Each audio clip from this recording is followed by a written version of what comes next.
critical stuff I wrote down. Like that. I'm gonna have to just. Alright, the goal always for a victim is a safe environment and functioning support network. Not a support group, not AA, an actual functioning support network. When you are assaulted, you need someone to go in with you to turn in the assault. You know, it says, know your role. I've said a prayer for you.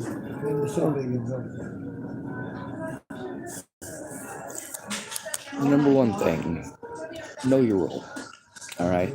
One of you is the victim, and one of you is the person they're going to for help. So if you're not the victim, then you're not the one that needs to be heard. You need to listen to the victim. When it's a crime that they're coming to you about, and it most often is, sometimes it's just emotional abuse, but that's still abuse. In many states, when it comes to physical abuse, there's a lot of people who are highly prone to that type of abuse, and I'm one of those people.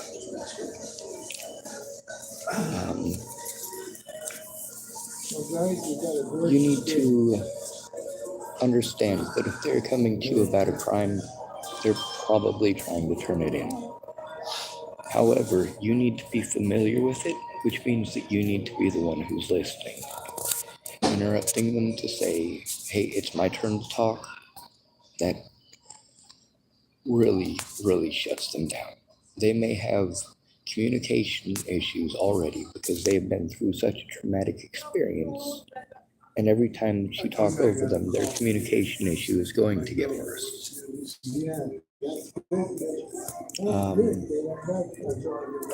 Respect their boundaries. If the victim comes to you and they have asked you to stop interrupting them, please respect that boundary.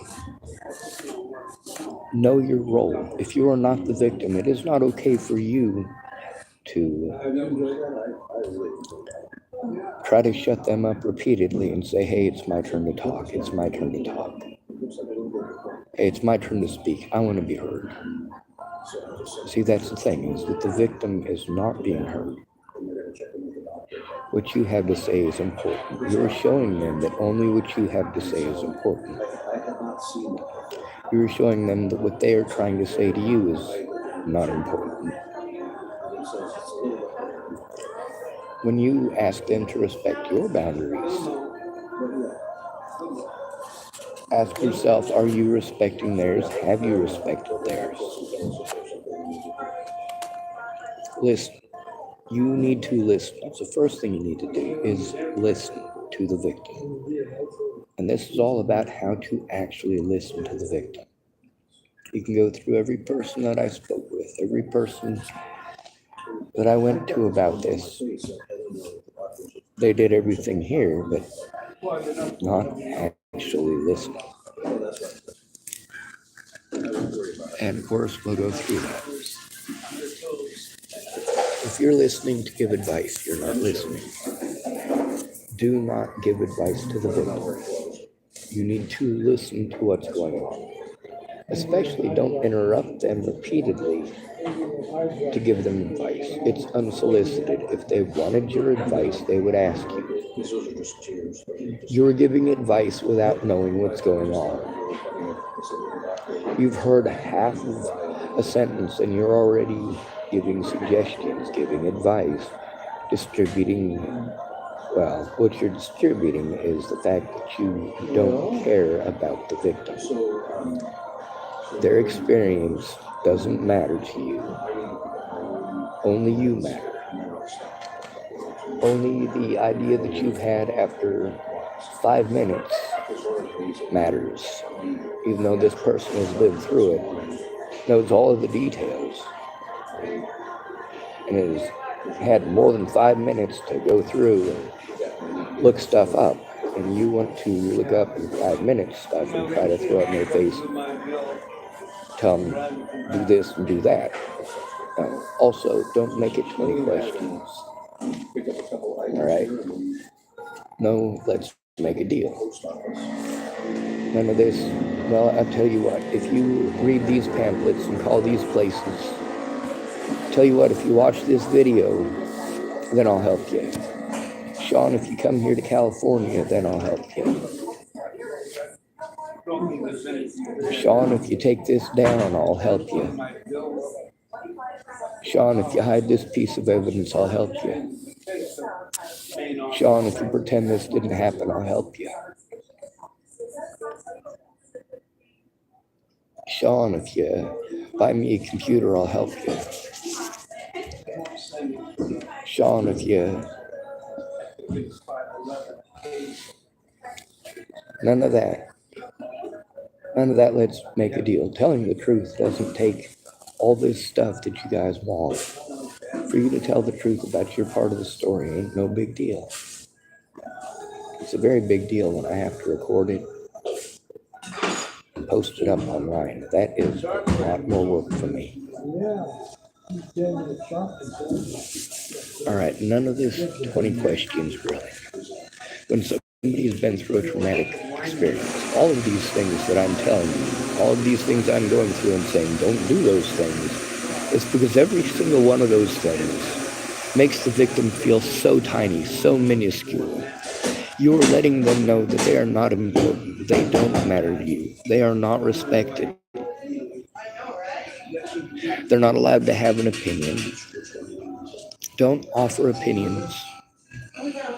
Don't offer analyzation.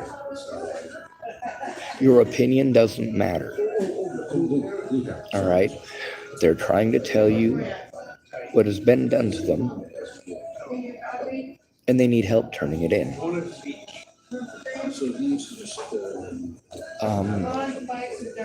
When you're grilling them and giving them 20 questions, there's a situation that happened, and there is a reason why each of those situations happened. Now, when you're asking questions, you may be asking the right questions, but without hearing the story, you have no idea what those questions even entail. You're not asking them correctly or properly or within context. Don't ask questions. You need to be listening. When you interrupt them repeatedly to ask questions or to give advice, you're showing them that you have no respect for their boundaries and you aren't going to listen. You don't know your level.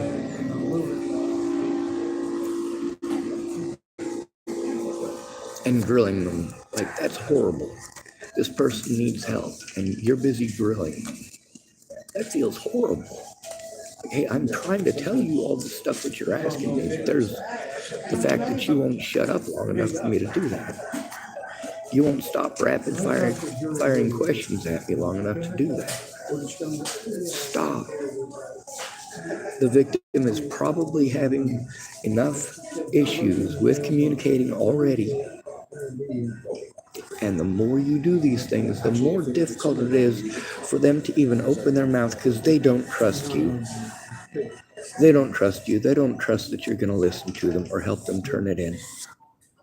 Don't ask them 20 questions about where they've already been, who they've already gone to. Let them share what they are willing to share with you. Let them share what they are comfortable sharing with you. Do not interrupt them over and over again for any reason. Do not make it about you. Know your role. If they are the victim, they are the one who needs to be heard. The churches here that I've been to, one of them heard me, sort of.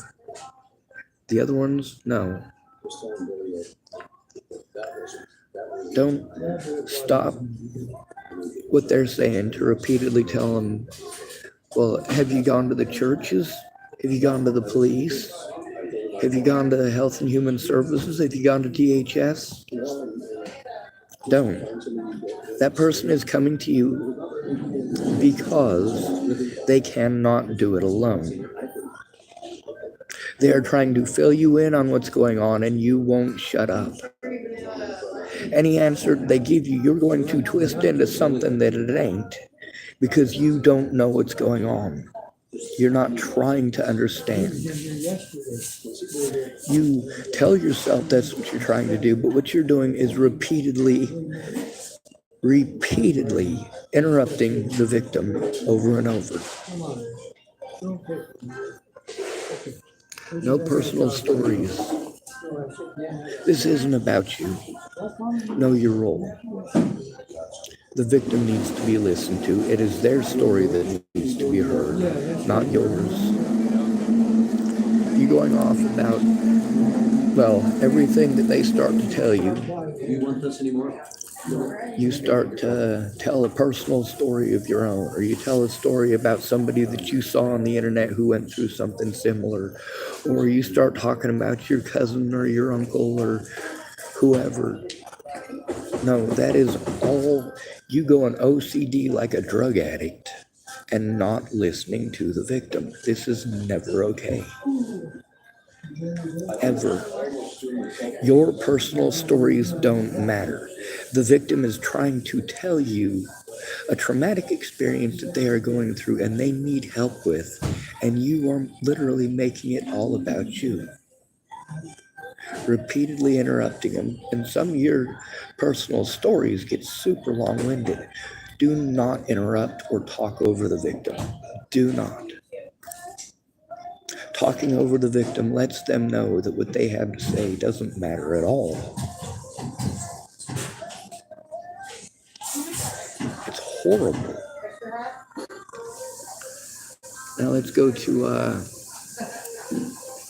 well, again, it is not about you. It is about the victim. Stop making it about you. Stop making it about your assumptions. When you give advice, you have made assumptions. When you are grilling them, you are already making assumptions. You already know what questions you're going to ask, and those questions are based on assumptions. However, if you would listen to the victim, you would understand the important details and why they're important. But that doesn't happen when you're busy talking over them. Now, at some point, when you repeatedly do these things, they're going to start talking faster. Their words are not going to come together as well. Do not get angry or agitated or offended by this. This is not a personal insult against you. You're being a jerk. Just because you don't want to admit that that's such a mean thing to do, put yourself in their shoes. Of course it's a mean thing to do. You're making it about you. They need help.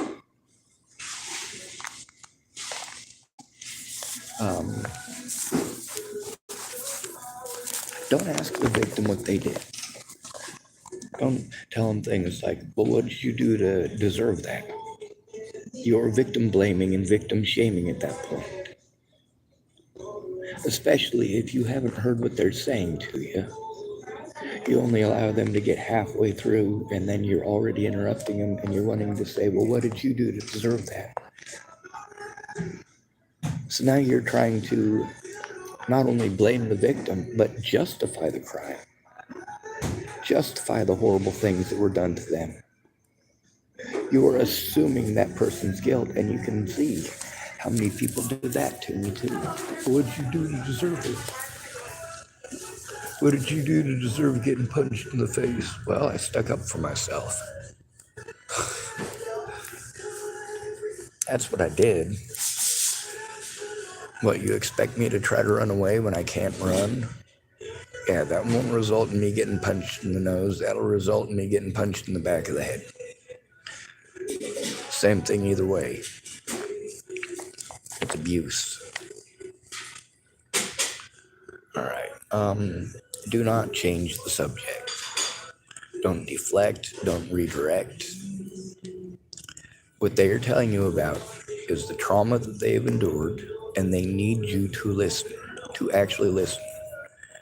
You get to listen to Caitlin Tatum and Brandon Ratner and literally every person that I spoke with. None of them follow any of these rules or guidelines, or, well, this is basically the training that mandated reporters get. There's a lot more that goes into it, but these are also the things that these mandated reporters keep doing too, isn't it? Exactly the things they're trained not to.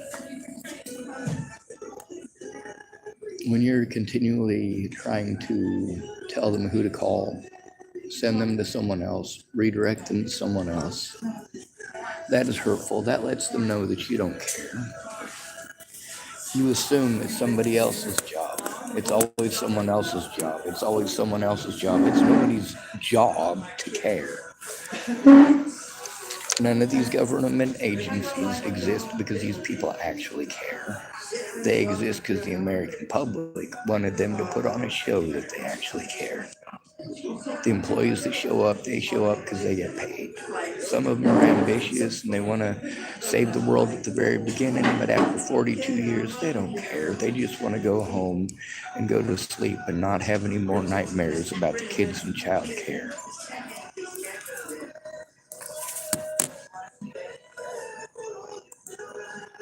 All right, so the next one.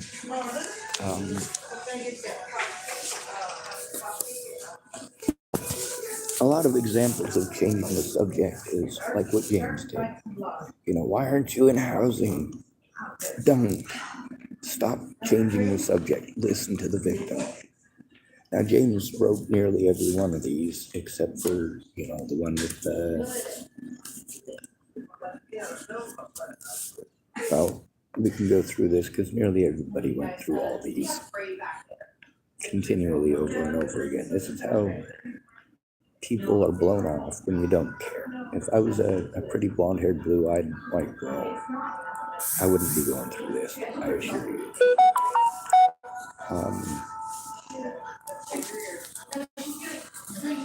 Do not snap at them. Don't snap at the victim. They're trying to get hurt. They're scared enough to even come to you about this. They're scared enough about what happened. They're scared. They don't need you snapping at them and yelling at them and making them feel like nothing, just like their predators did. How is this a friend thing to do, to snap at your friend when they come to you and they're abused? That's not help. And one of the things we're supposed to do is we're supposed to tell people we care about. If they're doing something that hurts us, we're supposed to tell them, right? Well, I tell these people what it is that hurts me, and then they do those things over and over again. What am I supposed to think? When somebody fires 5 rapid texts at me, I stop typing. Because you give me a lot of anxiety. And then when you rapid fire 20 of them right after that, you're showing me you're not respecting my boundaries. You're not respecting me as a person. When you want to snap at me for not taking your advice or not doing what you want, you haven't stopped to find out whether I have or not. And you haven't stopped to find out whether I've tried that before or not. You haven't stopped to find out if I have the means or the ability to do so. Don't ever tell them things like you just need to let it go. Okay? Ever. That is not helpful to the victim. That allows their predator to get away and allows that predator to do it to other people, including that victim, and also including the person that they reached out to. When you let predators remain out on the streets, you are asking those predators to do it again. That is literally what you're doing. When you let a rapist out on the streets, you let him go. Whether he lives in the house or not is arbitrary. If you let him go, you allow him to do that to others.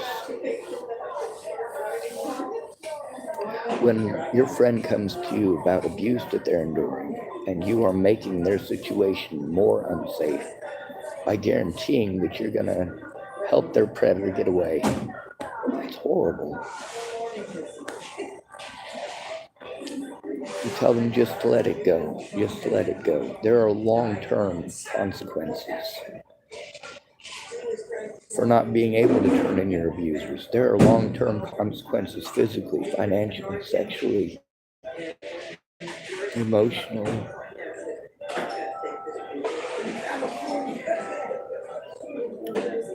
Do Do not snap at them. They're already scared enough. They're scared. Anybody who is scared is going to have communication issues. Anyone. And the more you interrupt them, the more difficulty they're going to have communicating. They already know what they need to communicate, and it is probably something that is really difficult for them to try to keep focus on and explain to you from point A to point Z.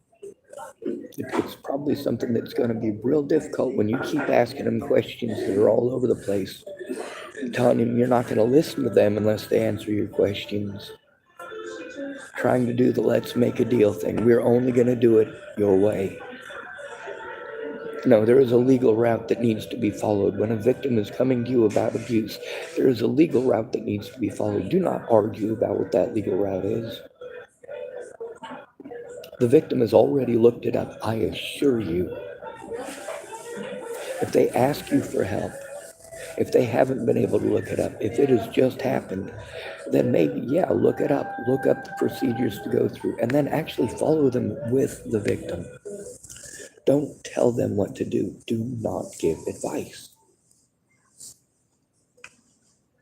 That's not listening. And everything that you do that is not listening, everything that you do that is victim blaming or shaming is not helpful. Do not make it about you. When you snap at them and you say things like, it's my turn to speak, it's my turn to speak, you're making it about you. One of the things that we were taught when we were kids about bullies, and also about people who hurt you. If someone hurts you, let them know. Tell them that it hurts you. If they're going to get offended and treat you like you're a horrible person and snap at you because you're saying, hey, I'm being abused. I need you to stop talking over me and find out what happened. Yelling at them, snapping at them, telling them it's your turn to talk, your turn to talk. Or you snap at them and say, hey, you called me for advice. No, they didn't call you for advice. They didn't call you for advice. That's all you know how to do is tell people what to do. That's what advice is telling somebody what to do. Assuming what it is that they should do. You don't know what's going on, but you're going to tell them what they should do with their time and resources. Based on what? Your understanding? No, you don't understand anything. You're too busy interrupting and giving advice, playing like you're offended. Well, you are offended. Like most people, you're in love with the sound of your own voice.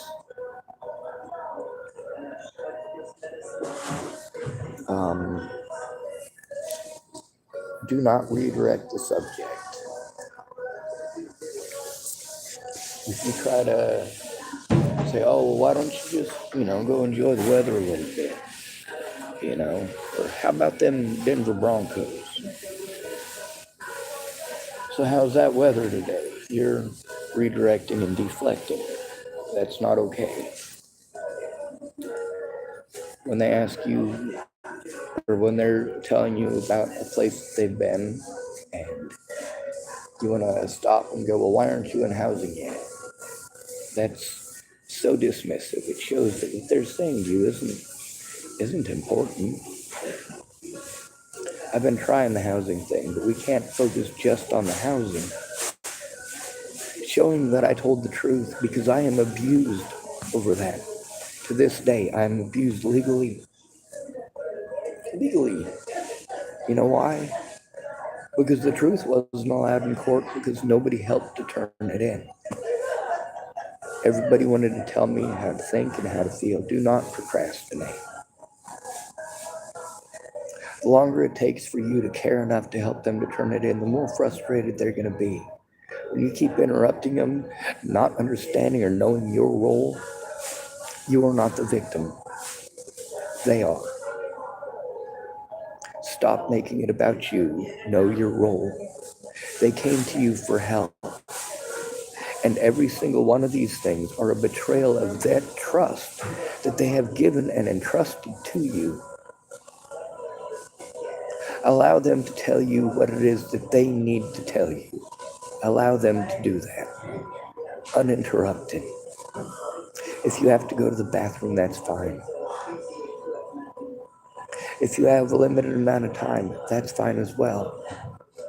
But don't interrupt them 20 times. If you only have a half an hour and you tell them at the very beginning, I've only got a half an hour, they're rushed. Do not rush them. If you're going to do it right at the very beginning and let them know, yes, that will rush them, but at least it's the very beginning so they're aware. Now after that, you don't interrupt them 20 times and say, hey man, it's almost 12:30. This conversation started at 12. No, you are not listening to them. At that point, you're showing them you don't care what they say. You just want to pretend like you spent some time to help them. And then after that, you don't. You are never going to pretend to care about them again. You still want to hang out on the friends list, don't you? Of course you do. Do not expect privacy. When it is a child, a disabled person, or the elderly, you do not have the right to privacy. When it comes to abuse against the elderly, the disabled, bless you, or children, you do not have the right to privacy. Other than that, you should expect it. In my situation, there are children and the elderly being abused, and I am a disabled adult. None of you get privacy. None. Not a single one of you. You do not have that right by law because I am an at-risk adult. The laws in all 50 states cover that.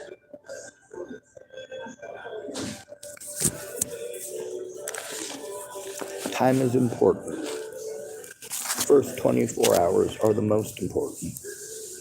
The first 24 hours after a crime is committed are the most important because the longer it takes you to turn it in, the more likely you are to get treated like you're making it up. The more likely you are to be victimized because you'll be forced eventually to try to go in alone again.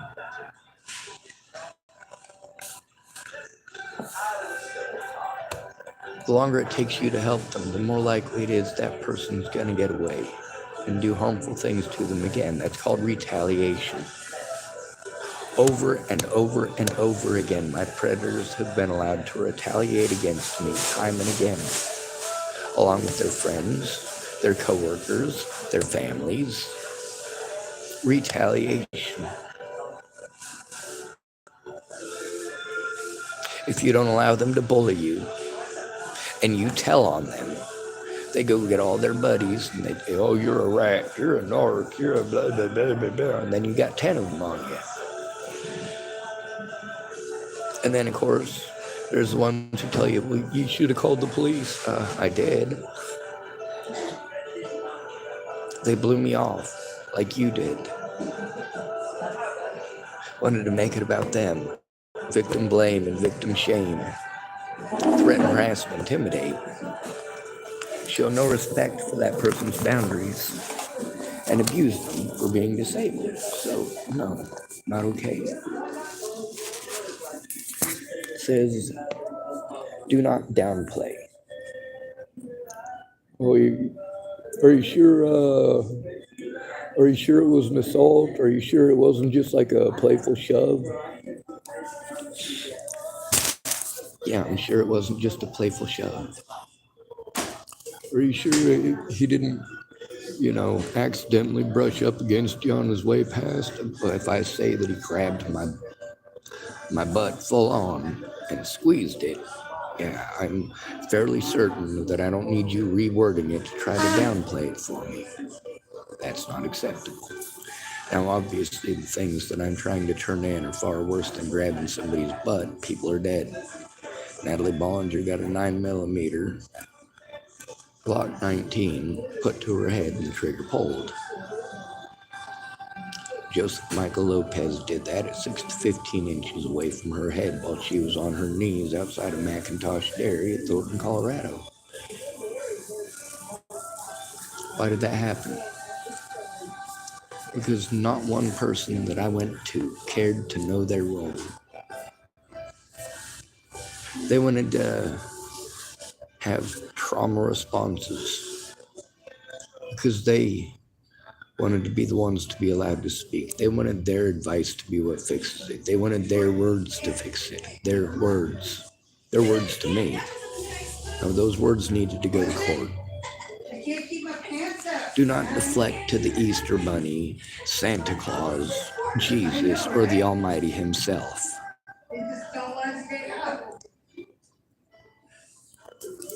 Do not tell them to go to God.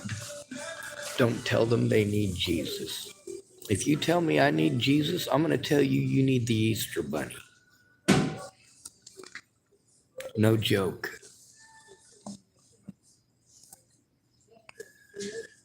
What you are doing is downplaying and entirely dismissing everything that person has gone through.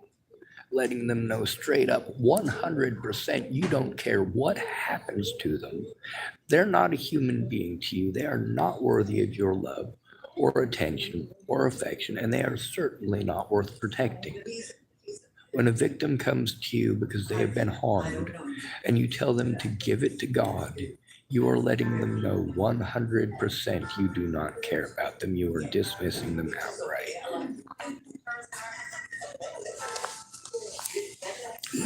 Don't assume for others. You talking about me again? That's the maybe or the did you evers. Well, I heard you saying all the right Or are you things. sure maybe you didn't ask for it a little bit? Are you sure? Well, maybe. Are you sure maybe you didn't accidentally give the wrong signals?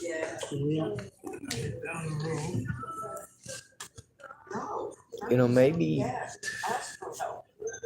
he hit you because he was drunk. Well, actually, that's a funny story there. Robert Franklin Warnick, when I first found out there was an issue with him, it's because he was drunk, came out in the street and threatened to kill me. And of course, this lady wanted to use that as an excuse. Well, you know, Sean, he was probably just drunk. Yeah, how many of my friends have been beaten to death, stabbed to death, or shot by somebody who's drunk? How many of my friends been ejected from vehicles because of someone who's drunk? How many of my friends were molested because someone was drunk? Or raped because someone was drunk? Primarily their daddies, just so you know.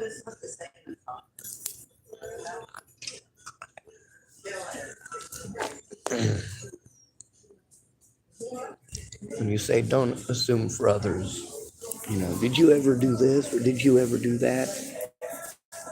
You know, instead of, that's grilling them. That is interrogation. And that doesn't feel good to a victim. When they come to their friends because they were abused and they need support to turn it in and they're being interrogated, that doesn't feel good.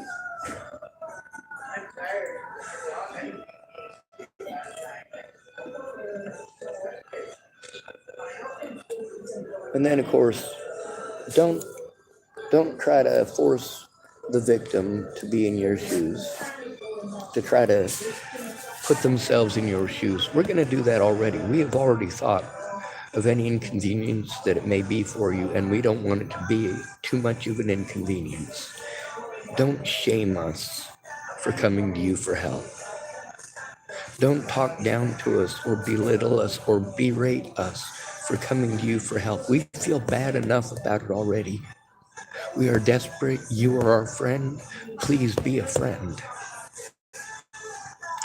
Don't try to make us put ourselves in our predator's shoes. A lot of people with Natalie wanted to tell me, hey man, you need to try to look at this from Natalie's point of view. I already did. My car was stuck in the middle of the road outside her mom's house in Chesapeake, Virginia in 2016. Yeah, I went through every scenario. while I was sitting there in the vehicle, dehydrated, severely overwhelmed, lacking sleep. I was not in a good way mentally. I was not in a good way physically, but I was not interested in hurting people or anywhere near it. Matter of fact, as soon as I heard a car honk, I realized I was going to need to honk my horn, or some family of 6 in a minivan might come around that corner, slam into the side of my car, and end up dead. Not okay. When people say, you need to put yourself in Natalie and her parents' shoes, no, I don't. I already did that. I already knew how they were going to view it. I was hoping that they wouldn't. I was hoping that the cops would listen and document it. It was definitely documented at the hospital, but I'm going to have to get somebody to help me to get that. But how's any of this going to work if all people want to do is make it about them? They're the victim. They're going to act insulted if I don't do what they want me to do. They're going to act insulted if I don't call these places by myself. They're going to act insulted if I don't let's make a deal with them. They're going to act insulted. You know what that is? That's trying to make the victim feel bad for being victimized and then make them feel worse for coming to you for help. You want to make them feel like they are less than dirt because they came to you for help.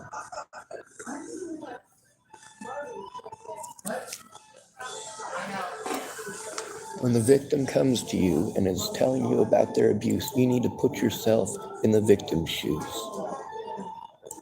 You guys just want to assume that Natalie is a victim and I'm a predator. No, I was never a predator. Ever. You guys base this stuff on bias.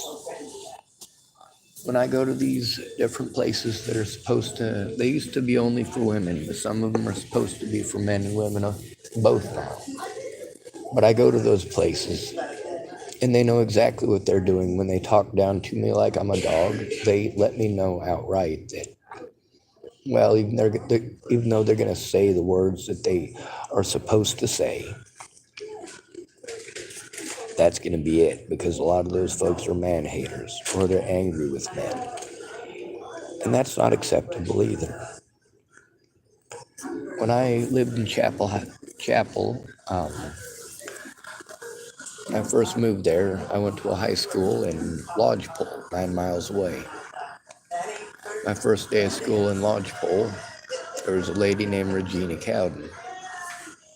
And the whole ride from the house in Chapel to the high school in Lodgepole, Regina Cowden spent the entire ride man-bashing and directing it at me. Now, mind you, this is the first time I've ever met this woman. So, every time I went to school after that, I walked. I was resilient. Now, that's one thing I've been described at many times in the last 6 years. I am tenacious, I agree. But I'm not unbreakable. Matter of fact, I am a broken man, for certain. When the victim is coming to you for help and they're trying to turn in the crimes that were committed against them, remember, it's not an AA meeting. It's not an AA meeting. This isn't a circle jerk of everybody telling their story. Hi, Sean. Hi, Sean. I'm Alex and I'm an alcoholic. Hi, Sean. I'm Elvis and I'm a pill popper. Hi, Sean. Yeah, that's not what this is. The victim is not coming to you for that. If they're just coming to you for an ear to listen, that's fine. If they're telling you that crimes have been committed against them and they need you to listen, that's a very, very serious issue. That means and denotes that they are being harmed and need help stopping it. And any friend who is not going to do that is not a friend. As an at-risk adult, we have one way to protect ourselves and one way only, and that is to have a friend or family member. A friend or family member who is informed. When we're assaulted, we need to be able to call that friend or family member that we trust. I tried trusting Miss Peaches. She showed herself not to be trustworthy. She wanted to hide the fact that, well, she had plenty of chances to do something about it before Natalie was killed. Now, what's always the goal? Always, 100% of the time.